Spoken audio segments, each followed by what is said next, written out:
Ipinag-utos ni Pangulong Ferdinand R. Marcos Jr. na magkaroon ng mas detalyadong assessment at hakbang sa pagtulong sa ating mga kababayan. Kaugnay niyan, iniulat ng DOTR sa Pangulo na isang oil tanker ang lumubog sa Bataan sa kasagsagan ng masamang panahon. Narito ang sentro ng aking balita. Tutok si Pangulong Ferdinand R. Marcos Jr. sa sitwasyon ng bansa. Kasunod ito ng malawakang pagbaha sa iba't ibang lugar, bunsod ng ulang dulot ng bagyong Karina na pinalakas pa ng habagat. Kanina, personal na inalam ng Pangulo ang lagay ng bansa sa situational briefing sa Presidential Security Command Center Headquarters. Dito inilatag ng iba't ibang ahensya ng pamahalaan ang kanilang mga naging hakbang kasunod ng kalamidad.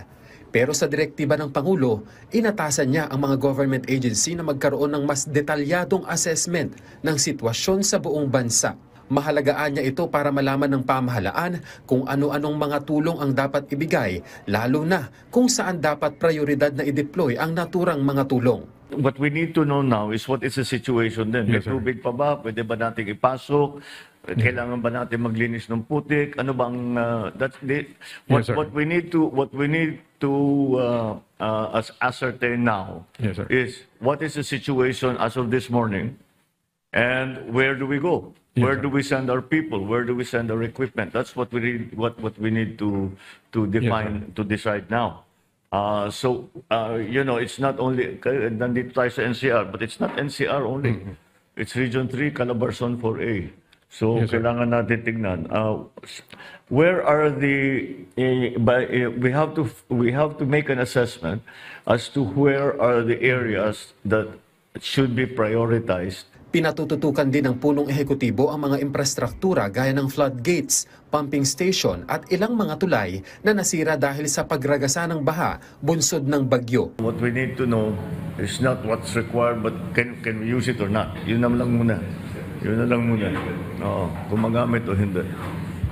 Oh God, hindi ko. Ang lakas ng agos, oh. Yes, sir. Kahit anong gawin mo dyan, tugboat at saka bars, hindi mo makontrol talaga. Inatasan na rin ng punong ehekutibo ang DENR na magkaroon ng environmental assessment sa paglubog ng isang oil tanker sa Bataan na naglalaman ng 1.4 milyong litro ng langis.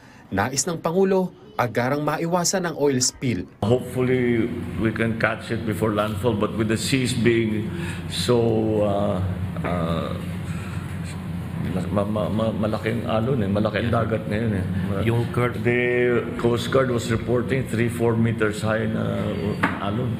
Yes, sir. So it's very hard to do anything, but hopefully that will help us dilute the oil spill. Hopefully, but we'll see. We'll have to make that determination as to where the tides are running, how the wind is running. Where if in case it is headed into towards coastal areas, which coastal areas are those, so that we can try and prepare for that. Ayon pa sa punong ehekutibo, dapat tutukan din ang lagay ng mga individual na sa ngayon ay nananatili sa mga evacuation center. The next part of this is going to be healthcare. Kuminsan nakakalimutan yan But those in the evacuated areas will need to, kailangan meron silang clinic sa bawat evacuation center or at least may umiikot na medical team. The long-term problem usually pagka may ganito is gamot. So that's another thing we have to prepare with, na may gamot. But the medicines I'm talking about are the obvious ones. Pagka nalagnat, na ganun. But the other medicines are the maintenance medicines ng mga senior. Kasi nahiwalay sila dun sa kanilang supply. Nais din niya na maging mabilis ang pagtugon ng mga ahensya ng gobyerno sa mga naapektuhang individual. Sa tala ng DSWD, umabot na sa mahigit 300,000 family food packs ang naipamahagi sa NCR, Central Luzon, Calabarzon, Mimaropa at Bicol. Hanggang kaninang alas 6 ng umaga naman, 6 na lugar na sa bansa ang nagdeklara ng state of calamity, kabilang na ang Metro Manila. We have to be very focused in the use of what we have. So that's what we need to determine. Where are the areas that still are in the rescue phase? Na hanggang ngayon nag-rescue pa tayo ng tao. Where are the areas that are now in the relief phase? That doesn't mean, kung minsan sabayan. That doesn't mean that it's not mutually exclusive. You can be in rescue phase and relief phase at the same time. So that's what we need to know. Sa ngayon, nakalabas na ng bansa si Bagyong Karina at ayon sa DOST Pag-asa ay asahan na ang pagbuti ng panahon sa mga susunod na araw.